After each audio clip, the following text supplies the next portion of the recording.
one. Hello, everyone, and welcome to another installment of PWT Multimedia Publishing with myself, Dortha Hise, and Carolina Billings as your hosts. And today we have the pleasure of having Cheri Petroni join us to speak about her book, The Nervous System Advantage. Cheri, first, welcome. And next, we're going to get into some questions. Thank you. I am really excited to be here and finally launch this book. It's been a little bit of time in the coming, and I think well worth it. Yes, awesome. So while we were backstage, I heard this is part of a series. Is that correct? Yes, this is a first in a series. We probably have 24 ideas, and I'm sure it may or may not be that many in a series, but we have a lot of good ideas. Carolina and I have been brainstorming in between, and so I have a long list of things to choose from because the nervous system is so complex, yet so simple at the same time. For sure. Yeah, it is. We began developing and it was like gold, right? Like even literally the table of contents when we looked at it, especially since you and I, Dortha, specialize in microbooks, 10,000 words or less. And it just wasn't doing it justice. So definitely a series and definitely super excited.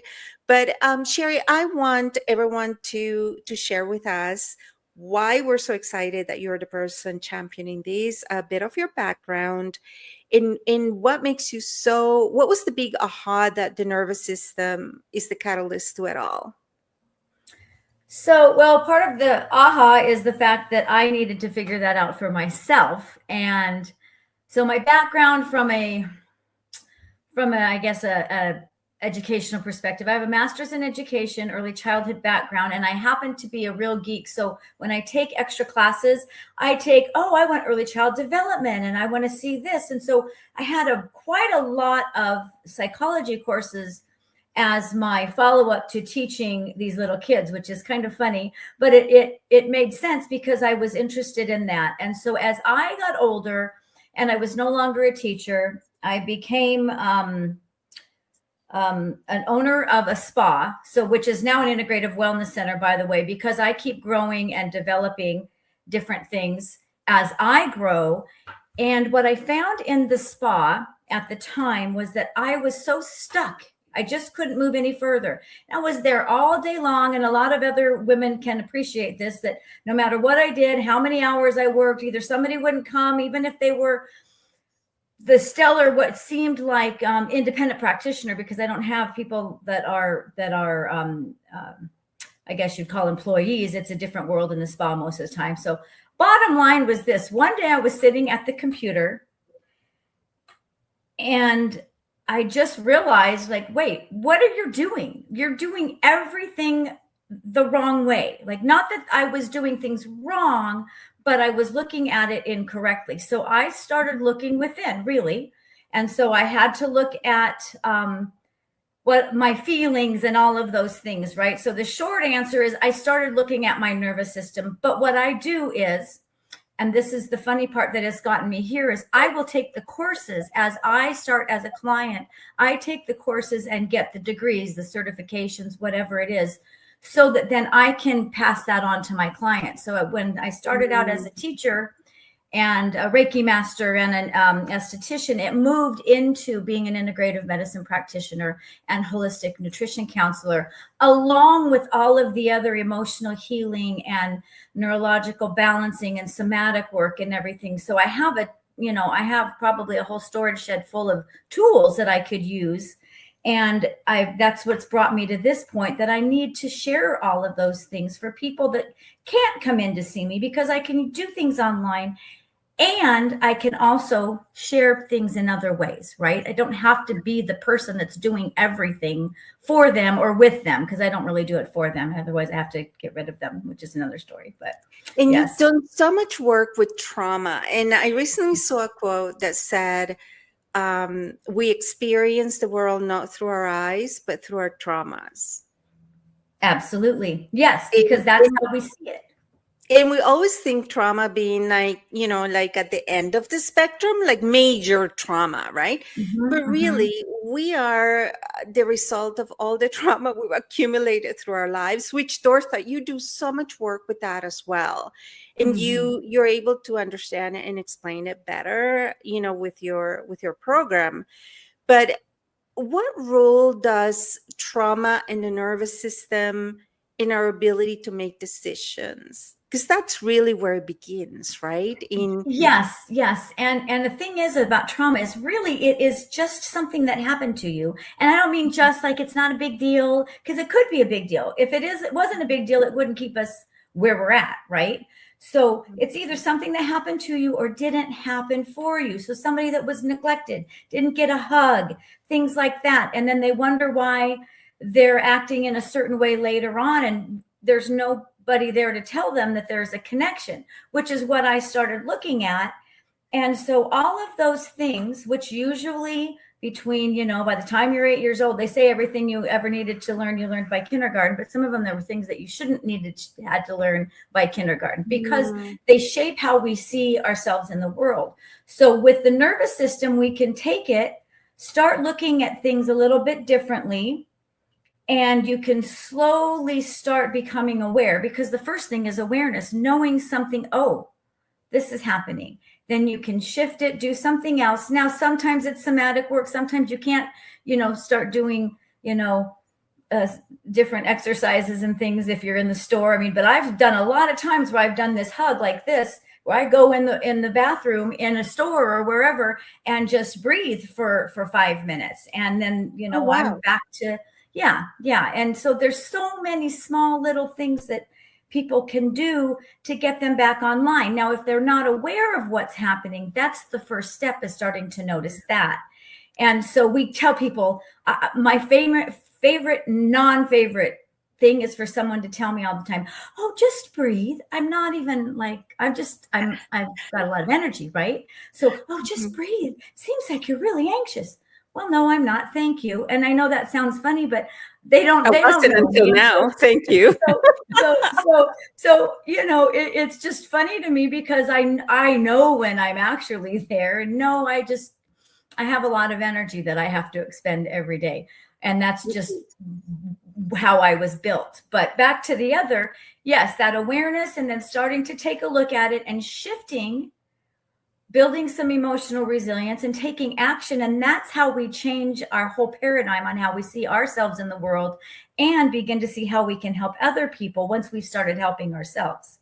Yeah. Because the fun thing about working with all of you guys, because I'm a coordinator. I'm neither a clinician or a practitioner. More of a researcher, academic scholar thing. But the fun thing is that it's like working with ninjas, right? Because you guys know so much about, biology, physiology, psychology, medicine, all that I just realized. That's why I was laughing, because this is kind of like my go-to when I am relaxed and I'm paying attention and I am genuinely connecting, right? But I realize I'm also giving myself a hug, just like you just described, right? So it's like, okay, you now activated questions. I got questions now. Dortha, you have experienced it, probably because you're such a lovely person, and this usually happens to a lot of lovely people, that you are so ready to serve and so empathetic to really everyone. If just nice, like, yes, to the point of, is this lady for real? Yes, she is. But you've witnessed a lot of trauma. And how does that work, that a lot of stuff happens to a person? Because I'm the same way. I can go, my life is an I Love Lucy episode. Like, I can just go to pick up milk and stuff will happen, right? On the way there, on the way back, during what's going on? Like, are we attracting somehow all of these occurrences? And what role does this have with our nervous system?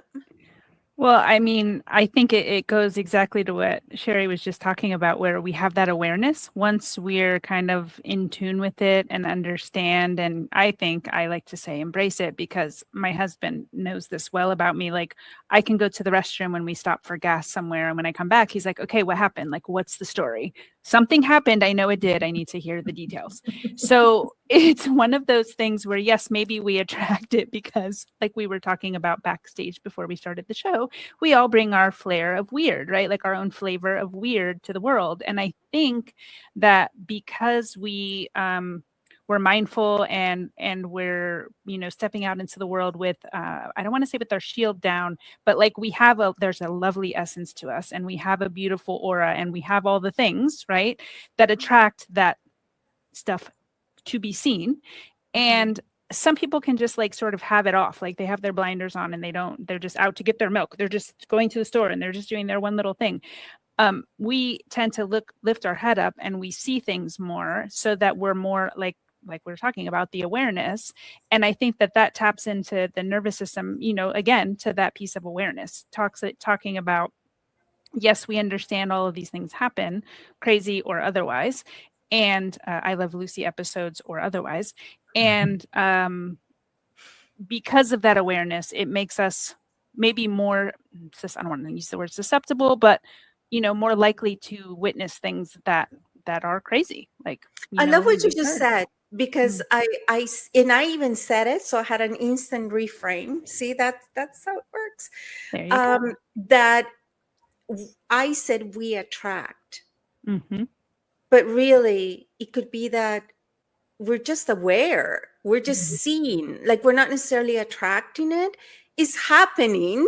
And then there's the people who see it and the people who don't, right? And not that you don't see it because you're bad, or you just don't, especially if you have a lot going on in your head, you may not notice things that are out there. Now, Cheri, okay, so now we are a bit more conscious, a bit less autopilot, just by the nature of what we do, right? And I'm new to the world of energy and frequency, and in all of that, that was a natural extension from leadership and from the work that we do on the other side of the ledger. As a clinician and provider, right? So there's the empaths in the awakened ones, that we see things. Now, if you're a clinician and a provider and you don't do the work, right? Because you could be a clinician in a service provider and not be aware, right? You could be a teacher or a nurse, or, not necessarily a coach or a clinician practitioner. What could that possibly do to your nervous system to be constantly immersed in this world, right? By choice, and still be able to hold on to yourself in the process? Well, I wasn't holding on to myself. So that was part of my awakening, I guess. It's been probably 10 years ago as I opened a larger facility. I was always independent and had my own business. But then when I started bringing in other people, that was a whole new dynamics I wasn't aware of. So what I really have found is that the people who are more affected by trauma and things of that nature is they're looking at this bigger picture, the umbrella up here, everything, and how everybody else is interacting or what's going on in the scenario. And then we make choices based on what is the best choice, not necessarily what's the best choice for me, but what's the best choice for the bigger picture, especially if they've had some trauma over the years, which is what I learned as I started healing and doing some of these things. I was like, wait a minute. And then I started asking people, well, what do you see when like I started asking, what are you looking at? Well, I'm looking at how this is going to, what's in it for me, basically, what's in it for me. And I go here and I go here and that's it. And I was like, wow.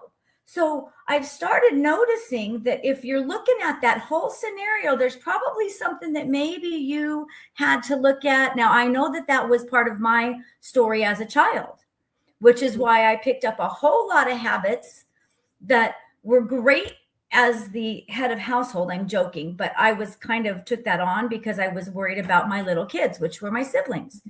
And as a result, I had to retrain myself to not do that for everybody else because they'll let me, right? Yep. And I was miserable. And so I had to actually learn how to look at what is okay, what is good for me, so that I shifted my perspective to also put me into the picture. Now, what's really neat is we have the empathy and sympathy and ability to also look at ourselves and be part of that. And that's the big paradigm shift for me, is sometimes I'm the one that gets to be first instead of everyone else, which before I was never that. And it all started with me really stepping back. It's funny because I'm in recovery, and step 11 is pause when agitated, which is really step back. Ooh, you just got a kick in the gut. What is actually going on here, and where is it in my body, and what can I do from here? And not go, oh yeah, I'll do that, and then kick myself for the next 3 days because I have no time to do it. Wow. And you know what? You just touched on something really powerful, because Dortha and I, somehow it emerges. I don't know how it became, but then we kind of became each other's soundboards. Like, okay, this just happened. Is it weird for you too? It's kind of like an ongoing conversation. But what you two just touched on that I have never experienced, at least not in the way you guys have, is the early roles that you play in your family. And how that carries on into your ability to self-regulate and your trauma points and your active points. Now, in both your cases, you guys are trained practitioners, so that you know, it's not that you don't feel it, but you're able to self-regulate. You have the tools to be aware and to self-regulate. Mine was the opposite. So I came about 10 years after everybody else was already here, from my siblings and my cousins and everybody, right? So I always had like the role of the pet, like nothing was expected, right? Just like any minimal thing was celebrated. So if anything, it was the opposite, right? It's like I received trauma when I'm not being celebrated. It's like, hey, wait a minute. Like, what do you mean it's just good? This is like freaking great, right? And so no matter what, whether it's an extreme positive, because that has toxicity in it as well, or extreme negative, you're still carrying those experiences and frameworks from your childhood into your adulthood. And that's why, Cheri, I love, like, from the minute we met, the work that you do with childhood trauma in adults. And many of us think, oh, I don't have any trauma. Like, I'm a high functioning individual, right? Like, sit up, straighten up, go faster. It's that's like, the dude, first everything you're doing to self, you're high functioning. What's going on? Because we should take moments where we're not. Yeah. Correct. So, and there's it's so interesting. Like, I'm surrounded by A-type, people, like, in my career and personal life, and I love them. And I probably love them because I feel safe around them, because I know that when the dragons ring the doorbell, or the robots, depending on who we're afraid of, they can, like, protect the castle, right? But their trauma is so overwhelming, right? Because high functioning is a form of trauma, or there's trauma built. There's a reason why you're high functioning, and it could have been because you had to protect yourself and those around you when you were little, right? Well, your nervous system is going to continue even if you're in adulthood. People used to say, "Why are you so, like, tight?" And I'm like, "I'm not. I didn't know I was," right, early on. And I look back and I think that has to be what I look like, because that's why my knees had, like, multiple meniscus tears in both knees, to where I couldn't walk, and had to convince them to give me surgery on both knees at once so I could walk again, because I was on a cane. And it was really, I tightened my legs so much over the decades that I could not now function without having all the little meniscus tears giving me pain so much that I had to have a cane. And Now and that's pretty severe. that is when it transferred to your physiology with Exactly, myself. because I didn't address it. Like Yeah. I can live in the eye of the storm, and I actually thrive in the eye of the storm. That's, I don't know if that's being Hispanic or being, traumatized. Don't know. But what I find is that even if I am coping and handling and, just going at it, I'll wake up with a splitting headache because at night I've held my jaw so Clenching. tight. That's right. That like my ears hurt, my jaw hurt, and my dentist is like, "Would you stop it?" It's like, but we think we're okay, but our body and our nervous system says otherwise. Yeah. So this is so fascinating, Cheri. I am so grateful for the work and the effort and your openness to guidance. Right? Because it's not that I know better, or Dortha, who's our editorial director for all PWT Global PWT Publishing, it's not that we know better, it's that we're seeing the content with fresh eyes, right? Absolutely. So if it doesn't make sense to us, it's not going to make sense to other people as well, right? And you'd be surprised how, especially when working with someone very technical, like scientific and technical, how it takes a little while for them to understand that it's not about the information, it's about the integration, it's about how to relate to the topic in a way that, doesn't draw self-judgment or doesn't draw in those limiting beliefs or denial for that matter, right?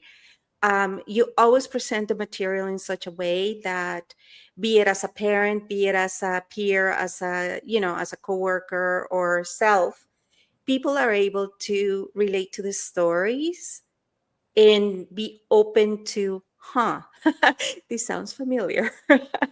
So, Cheri, we're so looking forward to all your articles on all of our magazines, of course. And, you're one of our PWT Mentor Experts. And we continue, championing the awareness and the understanding of the nervous system as it relates to our everyday living and our everyday choices. So thank you so much. We look forward to it coming to everyone, and we'll put your information below for you to contact both, because you are also a somatic practitioner, Dortha, and we'll put all information with Dortha as it relates to technology as well, right? Because that's another, gamut. So thank you, everyone, for joining us. Thank you, Cheri, for writing such fabulous manuscript. And thank you, Dortha, for helping me with the publishing. And we look forward to another episode next time. Thanks so much. Take care.